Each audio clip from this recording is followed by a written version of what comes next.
दोस्तों आज की वीडियो बहुत ज्यादा अमेजिंग होने वाली है। आज की वीडियो में हम जानेंगे कि आप सल्लल्लाहु अलैहि वसल्लम ने सातों आसमानों का सफर कुछ ही सेकंड में कैसे किया और साइंस ने इसे कैसे साबित किया। तो पूरी वीडियो वॉच कीजिएगा। वीडियो शुरू करने से पहले अगर आपने हमारे चैनल इफ टीवी को सब्सक्राइब नहीं किया तो जल्दी से सब्सक्राइब करने के साथ साथ हमारी वीडियोस को लाइक और शेयर जरूर करें। दोस्तों हमारी कायनात का साइज इतना बड़ा है जिसके बारे में हम कभी भी नहीं जान पाएंगे, क्योंकि ये हर वक्त फैलती जा रही है और फैलते फैलते इसका साइज मजीद बड़ा होता जा रहा है। इतनी बड़ी कायनात की जो सबसे तेज तरीन चीज है वो रोशनी है, जो 3 लाख किलोमीटर फी सेकंड की रफ्तार से स्पेस में ट्रैवल करती है। जिस तरह हम जमीन पर किसी फासले की पैमाइश के लिए किलोमीटर का इस्तेमाल करते हैं, उसी तरह हम कायनात में डिस्टेंस को मेजर करने के लिए लाइट ईयर का इस्तेमाल करते हैं। एक साल में आप रोशनी की रफ्तार से जितना सफर करेंगे उसे लाइट ईयर कहेंगे। एक लाइट ईयर 9.7 ट्रिलियन किलोमीटर के बराबर है। ये डिस्टेंस इतना ज्यादा है कि अगर हम 85,000 किलोमीटर फी घंटा की रफ्तार से सफर करें तो हमें इतना सफर करने में 25,000 साल लग जाएंगे, जो बहुत ज्यादा डिस्टेंस है। इससे ये साबित होता है कि रोशनी की रफ्तार बहुत ज्यादा है, लेकिन रोशनी की रफ्तार कायनात के साइज के सामने कुछ भी नहीं है। मिसाल के तौर पर हमारी करीबी गैलेक्सी एंड्रोमेडा जो हमसे 25 लाख लाइट ईयर दूर मौजूद है, अगर हम रोशनी की रफ्तार से सफर करें तो हमें उस गैलेक्सी तक जाने में 25 लाख साल लग जाएंगे। और साइंसदानों के अंदाजे के मुताबिक हमारी कायनात में 2 लाख करोड़ से ज्यादा गैलेक्सीज मौजूद हैं। तो इस हिसाब से अगर हम रोशनी की रफ्तार से भी सफर करें तो हम कभी भी कायनात से बाहर नहीं जा सकते। और ये तमाम गैलेक्सीज कायनात के 0.00001% हिस्से में मौजूद है। इस हिस्से से बाहर जितनी भी गैलेक्सीज हैं इसके बारे में साइंसदान नहीं जानते, और उनका कहना है कि हमारी कायनात जैसी अरबों खरबों और कायनातें मौजूद हैं जिन्हें मल्टीवर्स का नाम दिया गया है। और कुरान पाक में भी 7 आसमानों का जिक्र किया गया है, जिनमें से हर आसमान पहले से बहुत ज्यादा बड़ा है। और हम ये नहीं जानते कि हमारी कायनात ही पहला आसमान है या फिर हमारी कायनात पहले आसमान का एक छोटा सा हिस्सा है जिसके सामने रोशनी की रफ्तार कुछ भी नहीं है। यानी हम रोशनी की रफ्तार से कभी भी अपनी कायनात से बाहर नहीं जा सकते। ये बात आप जान लें कि रोशनी की रफ्तार के लिए किसी भी चीज का मास ना होने के बराबर होना चाहिए। अगर हम इंसान इस रफ्तार से सफर करें तो हमारा जिस्म रेजा रेजा हो जाएगा। रोशनी की रफ्तार के लिए बहुत कम मास की जरूरत होती है, उसके बाद ही हम रोशनी की रफ्तार से ट्रेवल कर सकते हैं। लेकिन ये बात आप जान लें कि ये कायनात अल्लाह ने बनाई है। अल्लाह ताला जो चाहे वो कर सकता है। जी हाँ, मैं बात कर रहा हूँ वाक़या मेराज की, जिसमें आप सल्लल्लाहु अलैहि वसल्लम ने 7 आसमानों को पार करके अर्श पर अल्लाह से मुलाकात की थी। और जब आप जमीन पर वापस आए तो ऐसा लगा जैसे आपको गए हुए कुछ ही सेकंड हुए हैं, और कुछ ही सेकंड के बाद आप तशरीफ ले आए हैं। आखिर ये सब कैसे हुआ? क्या सच में आप सल्लल्लाहु अलैहि वसल्लम ने टाइम ट्रैवल किया था? ये बात आप जान लें। वाक़या मेराज हिजरत से 1 साल पहले पेश आया था। इस वक्त आपकी उम्र 52 साल थी। 27 रजब की शाम आप काबा में सो रहे थे। अचानक जिब्राइल इस्लाम हाजिर हुए और आपको जगाया, और फिर एक सफेद जानवर आपको सवारी के लिए पेश किया। ये जानवर बिजली की रफ्तार से चलता है, जिसकी वजह से इसे बुराक कहा गया है। इसकी स्पीड के बारे में हम आगे बात करेंगे। हिकल सुलेमानी में हजरत आदम अलैहिस्सलाम से लेकर हजरत ईसा अलैहिस्सलाम तक पैदा होने वाले तमाम अंबिया कराम वहाँ पर आपके मुंतजर थे। जिब्राइल अलैहिस्सलाम ने आपको इमामत के लिए आगे बढ़ाया। आपकी इमामत में तमाम अंबिया कराम ने नमाज अदा की। नमाज से फारिग होने के बाद आप जिब्राइल अलैहिस्सलाम के साथ पहले आसमान पर तशरीफ लाए। वहाँ पर आपकी मुलाकात हजरत आदम अलैहिस्सलाम से हुई।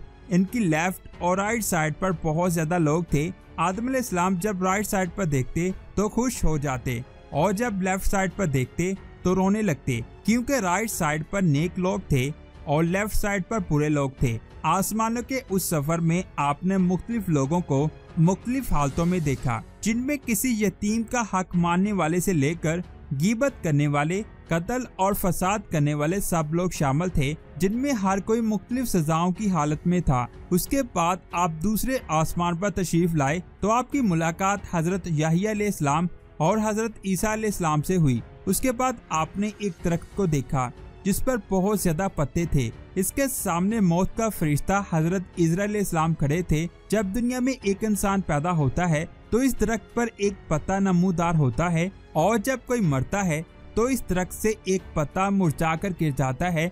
उसके बाद आप तीसरे आसमान पर पहुँचे, जिसका दरवाजा सफेद मोतियों से बना था। वहाँ आपने हजारों फरिश्तों को देखा जो सजदे की हालत में थे। ये फरिश्ते हमेशा सजदे की हालत में होते हैं।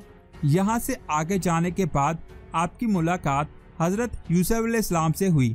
फिर आगे जाकर आपने एक और दरवाजा देखा, जिसे खोलने पर आपको पूरी दोज़ख का नजारा करवाया गया।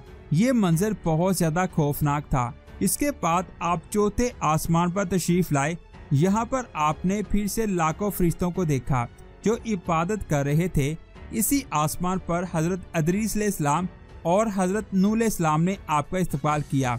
चौथे आसमान के बाद आप पांचवें आसमान पर तशरीफ लाए, जो सुरख सोने से बना है। यहाँ पर आपकी मुलाकात हजरत हारून अलैहिस्सलाम से हुई। इसके बाद छठे आसमान का दरवाजा आपके लिए खोला गया। इस आसमान पर 6 लाख फरिश्ते अल्लाह की इबादत कर रहे थे। इस आसमान पर आपकी मुलाकात हजरत मूसा अलैहिस्सलाम से हुई। इस मुलाकात के बाद आप 7वें आसमान के दरवाजे से दाखिल हुए। यहाँ पर आपने उन फरिश्तों को देखा जो बाकी तमाम फरिश्तों से बड़े थे, जो नामालूम ज़बान से एक दूसरे से बात कर रहे थे। इस आसमान पर ज़मीन पर मौजूद खाना काबा के ऊपर बैतुल मामूर फरिश्तों का किबला है। वहाँ आपने एक बहुत बड़े फरिश्ते को देखा जो हजरत इसराफील अलैहिस्सलाम थे। जब क़यामत का वक्त आएगा तो अल्लाह ताला हजरत इसराफील अलैहिस्सलाम को सूर फूंकने का हुक्म देंगे। इसके बाद आपने एक बुजुर्ग इंसान को देखा जिनके इर्द गिर्द बच्चे खेल रहे थे। आपको बताया गया कि ये हजरत इब्राहिम अलैहिस्सलाम हैं। इसके बाद आप सिदरातुल मुंतहा पहुँचे। ये 7 आसमान और अल्लाह के अर्श के दरमियान एक हद है। इससे आगे कोई भी मखलूक नहीं जा पाती। ये वो जगह है यहाँ पर जमीन से ऊपर जाने वाली और ऊपर से नीचे आने वाली तमाम चीजें रुक जाती हैं। इससे आगे इल्मुल गैब है, जिसका इल्म ना किसी फरिश्ते को है और ना किसी नबी को। इस मुकाम पर जन्नतुल मावा है, जिसका जिक्र सूरत अल-नजम में है। आप जन्नत में दाखिल हुए। जन्नत में कुछ वक्त गुजारने के बाद हजरत जिब्राइल अलैहिस्सलाम सिदरातुल मुंतहा से आगे एक मुकाम पर रुक के, अगर वो इस मुकाम से थोड़ा भी आगे जाते तो वो जलकर राख हो जाते। वहाँ से आप अकेले ही आगे बढ़े। थोड़ा आगे जाकर आपको कलम के लिखने की आवाज़ सुनाई थी। फिर वहाँ से थोड़ा आगे जाकर आपके इर्द गिर्द एक नूर फैल गया और यहाँ पर आपने अल्लाह ताला का दीदार किया। यहाँ पर आपका सफ़र मुकम्मल हुआ और जिस वक़्त आप वापस ज़मीन पर आए तो आपने अपने बिस्तर को उसी तरह महसूस किया जिस तरह आप उसे छोड़कर गए थे, जैसे ये सफ़र एक लम्हे में तय हुआ हो। लेकिन अल्लाह की इतनी बड़ी कायनात और 7 आसमानों का सफ़र कुछ ही सेकंड में कैसे हो सकता है। यहाँ पर रोशनी की रफ्तार भी बहुत कम है। क्या वाकई में अल्लाह ताला ने वक्त को रोक दिया था? तो मैं आपको बता दूं, आइंस्टाइन की थ्योरी के मुताबिक अगर हम रोशनी की रफ्तार से सफ़र करते हैं तो हम टाइम ट्रेवल कर सकते हैं, यानी कि हम पर वक्त थम जाएगा। जिस तरह टाइम ज़मीन पर काम करता है, रोशनी की रफ्तार से सफ़र करने पर वक्त उस तरह काम नहीं करेगा बल्कि स्लो हो जाएगा। और आज की साइंस भी इसे साबित करती है कि अगर हम टाइम ट्रैवल करना है तो हमें रोशनी की रफ्तार की ज़रूरत होगी, जो इस वक्त पॉसिबल नहीं है। और ये बात भी हदीस से साबित है कि मिराज के लिए बुराक को भेजा गया था। अरबी में बुराक बुरक की जमा है, जिसका शुमार 3 के आदाद पर किया जाता है। बुराक का मतलब रोशनी है, यानी कि रोशनी की रफ्तार, जिसकी स्पीड 3 लाख किलोमीटर फी सेकंड है। और अगर बुराक को 3 बुर्क मान लिया जाए तो इसकी स्पीड 9 लाख किलोमीटर फी सेकंड होगी।